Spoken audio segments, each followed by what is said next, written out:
So, done. So, done. Tikman natin ulit for the third time. Naubos na sa kakatikim. Dahil ako.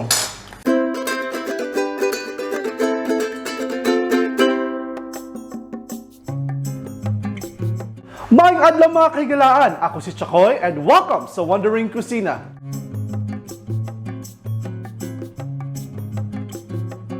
Today's episode, ang lulutuin natin is chicken macaroni salad at pinasimple natin ito. Ang gagamitin nating manok is yung mga tira-tira or leftover na manok na grilled chicken pa. So may smoky flavor ito and I'm pretty sure masarap ito. At ang kasama kong magluluto niyan is si Chef Mark.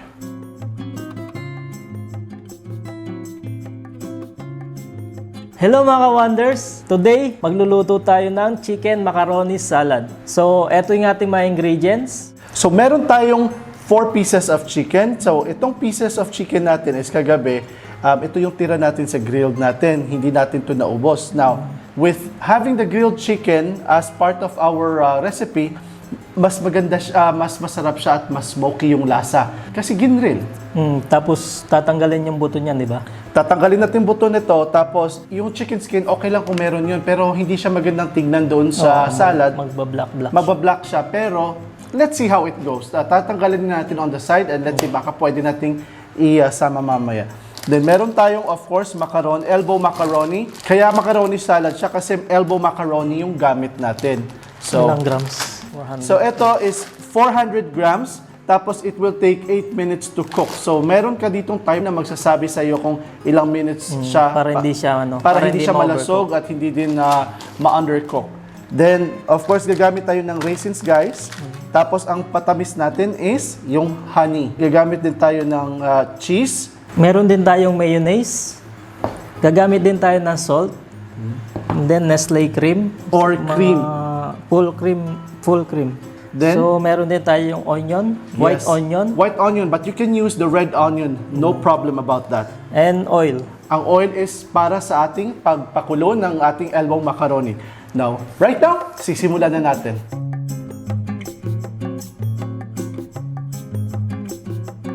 Una natin gagawin. First, papakulo tayo ng tubig para sa ating elbow macaroni. Yes.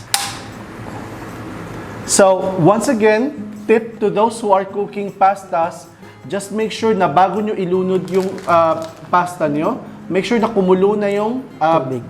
Make sure na, yes, correct. Make sure na kumulo na yung tubig. So, habang naghihintay tayo sa ating pasta na maluto, isi-shred naman natin itong chicken natin. You can either use tinidor or best para mas comfortable ka, kakamayin na lang. So, ako, kakamayin ko ito. Sapat malinis yung kamay. Yes, dapat malinis yung kamay. Maghugas bago mag... So, nga.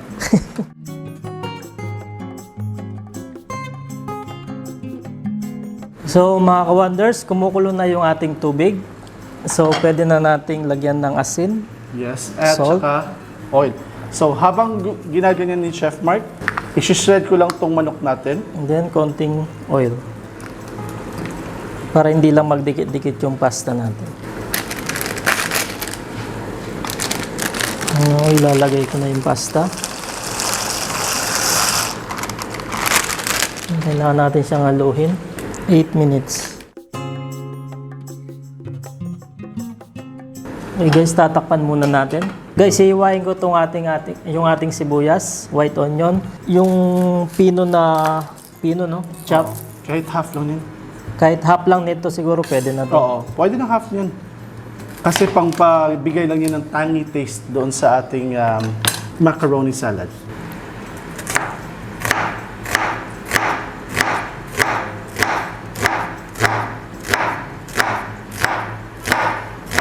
So, ganito lang kanipis. Yan.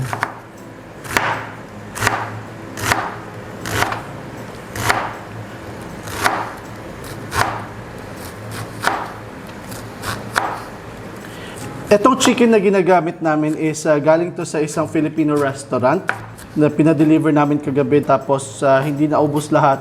So, ito yung gagawin natin, ito yung ginagawa natin. Sinama natin siya sa macaroni salad. Mag-iwa rin ako ng cheese.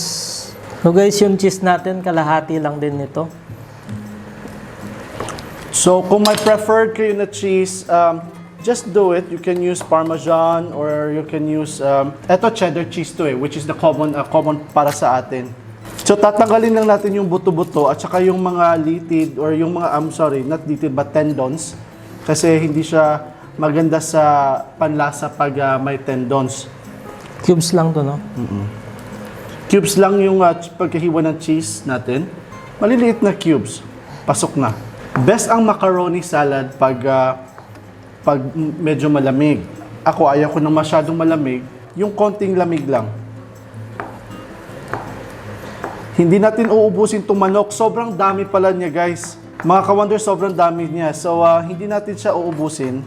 So guys, pwede natin haluin Haluin lang. para haluin hindi siya dumikit. Yes. Yung common pasta na yung process nyo, you'll just have to keep on mixing it every now and then. Kasi Didikit siya. didikit siya, magkukumpul-kumpul siya at magdidikit to each other. So, gagamitin lang natin yung dalawang manok, guys. At saka konti, 400 grams lang na pasta yung ginamit na kasi natin. So, paalala lang, nagkakamay po ako, pero naghugas po ako ng maayos. So, yung sa mga nagko-comment dyan, bakit kinamay? Kasi mas comfortable po ako siyang kamayin. Kung saan po kayo komportable, doon po kayo. Para hindi kayo ma-stress. Para hindi kayo ma-stress. Kasi pag pinipilit yung isang bagay na hindi naman kayo komportable, kayo ang lugi sa bandang huli, magiging haggard kayo. At baka hindi maging masarap yung luto nyo. So, tapusin lang natin ito. And then the next step will be the mixing process. Mixing.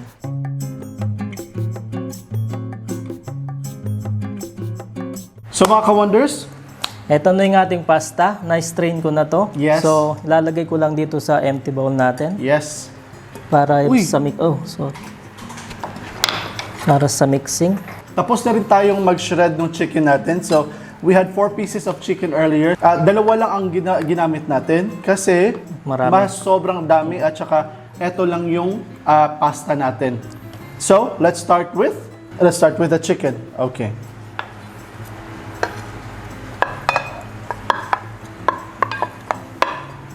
Oh. Sinama namin sinama pala yung balat. Sinama na namin yung balat kasi sayang. Yun yung nagbibigay ng smoky flavor dito sa recipe natin. So guys, yung onion natin, lalagay ko na rin. Yes. So next, ihahalo natin itong cream natin. So this will just give it a good creaminess taste. Doon na tayo mag-a-adjust sa mayo. Mayonnaise.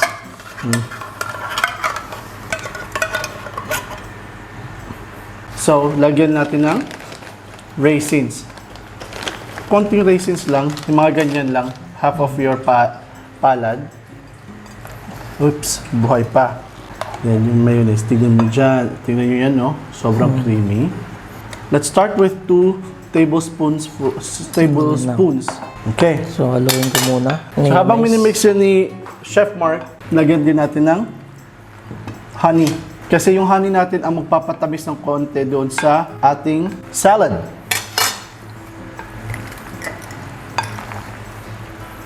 Yun, oh my God, ang sarap ng tingnan. Okay na siguro yung Lalagyan na natin ng 1 tablespoon of honey for now.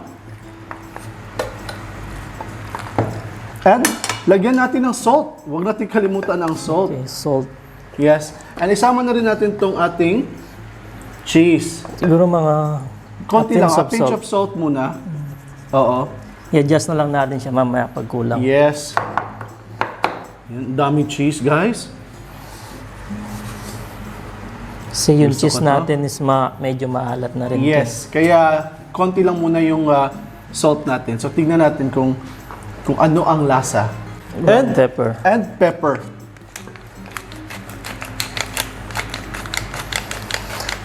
Nagutom na ako. Ang sarap. Okay. Okay. Sige, yan na lang muna. So, final Mixing. mixing. So after this one, medyo mainit pa kasi yung macaroni noodles natin.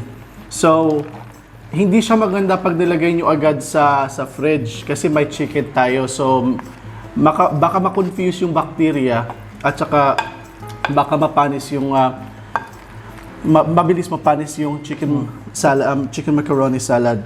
Tikman So muna now, natin kung yes. tama yung timpla. Yee! I'm so excited. Musta? Perfect? Perfect. Sige nga. Sarap. Ano naman? Okay na yung asin. Okay, hindi pa. Dagdagan pa ng mayo. Oh, 1 Konti. tablespoon. Dagdagan pa natin ng 1 tablespoon ng mayo, guys. So, lahat is 3 tablespoon, no? Ang linamnam. Ang sarap. Ang sarap ng chicken. Nag-complement siya doon sa... tama yung sinabi ko na may smokiness na siya na binibigay doon sa ano. So, yung 1.5 tablespoons Yan. lang ina-add natin. Now, we Filipinos call it chicken macaroni salad. But technically, this is actually, you have already the protein and the carbs. So this is actually perfect for a meal. This is best for children who are pang lunch, And then, malapit na rin yung Pasko. So, perfecto na Yes, salad para sa sa Noche Buena at exactly. At saka sa New New Year. Year. Yes. At saka sa mga party, mga Christmas parties na malapit nang mangyayari. I don't know if the government allows it, but yes, yung mga virtual party, kung meron ba. Okay, so tikman natin ulit.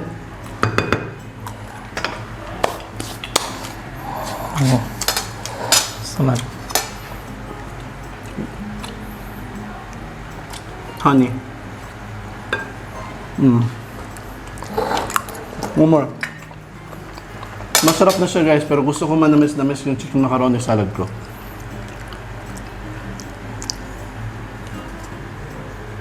Now, if you're asking bakit hindi sugar ang ginamit namin, probably you have also seen my most of the salads that I make here na gusto kong medyo may tamis. You've noticed na ang ginagamit natin is honey. Best na pampatamis ang honey at saka healthy compared sa synthetic sugar. So, done. So, done. Tikman natin ulit for the third time. Naubos na sa kakatikim.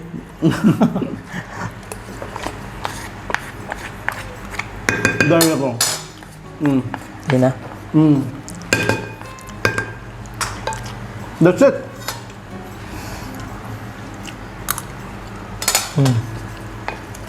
Okay, no? Sarap yan. Sarap.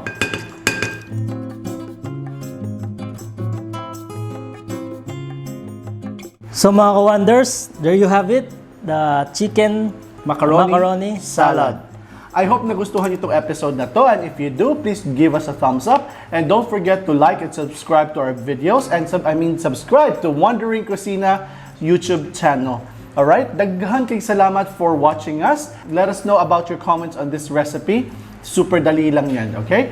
Daghang salamat once again for watching. Ako si Chakoy. And ako si Mark. Stay cool, stay safe, and peace.